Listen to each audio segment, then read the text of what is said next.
de l'actualité nationale et internationale, c'est sur Campus Télévision. Mesdames et messieurs, installez-vous confortablement pour vous informer.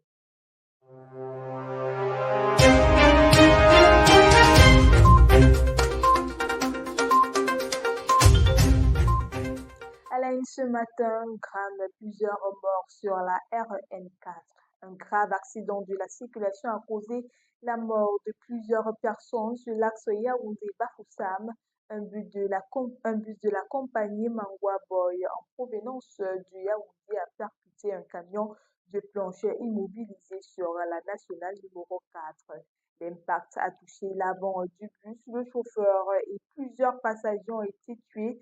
D'autres blessés ont été évacués. Selon l'ONGC Route, le camion était à l'arrêt depuis plusieurs jours sans signalisation. Les causes exactes restent à établir, la fatigue ou la vitesse du chauffeur étant évoquée.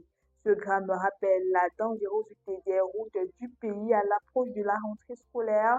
Le bilan définitif n'est pas encore connu. Nos sincères condoléances à la famille et au projet victime.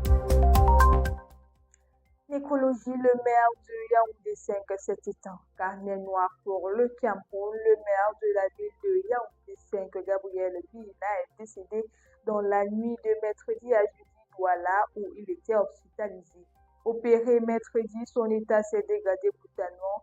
Il s'en est allé vers 2h du matin. Sa dépouille a été rapatriée à Yaoundé à l'hôpital général. L'annonce plonge ses proches collaborateurs et administrés dans la consternation.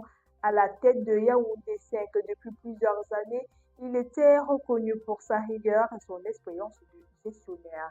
Surnommé Sa Majesté par certains habitants, il laisse le souvenir d'un élu attaché à sa commune. Les informations sur ses obsèques seront communiquées ultérieurement. Et puis au Ghana, polémique autour du projet de loi sur le cacao. Les producteurs de cacao au Ghana appellent le président John Dramani Mahama à ne pas promulguer le Ghana Cocoa Board Bill 2026 voté en fin juillet.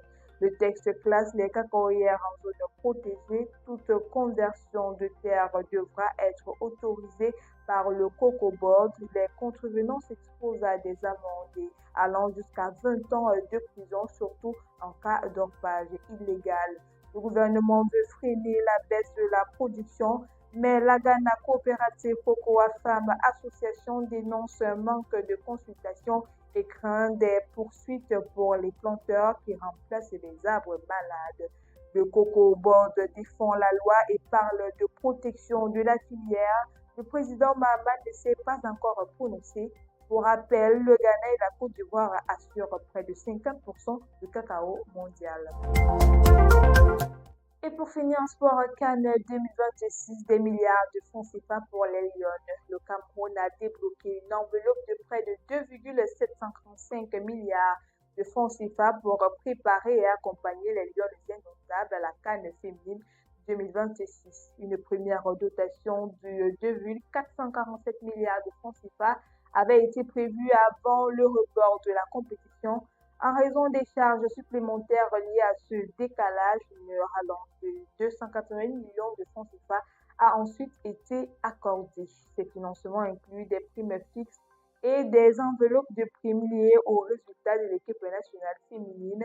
Cette mobilisation budgétaire intervient alors que les Lions sont toujours en course dans le tournoi. De quoi donner aux Lions indomptables tous les moyens de viser le centre continental. Et c'est tout pour votre bout d'actualité ce matin, mesdames et messieurs. Merci pour votre fidélité.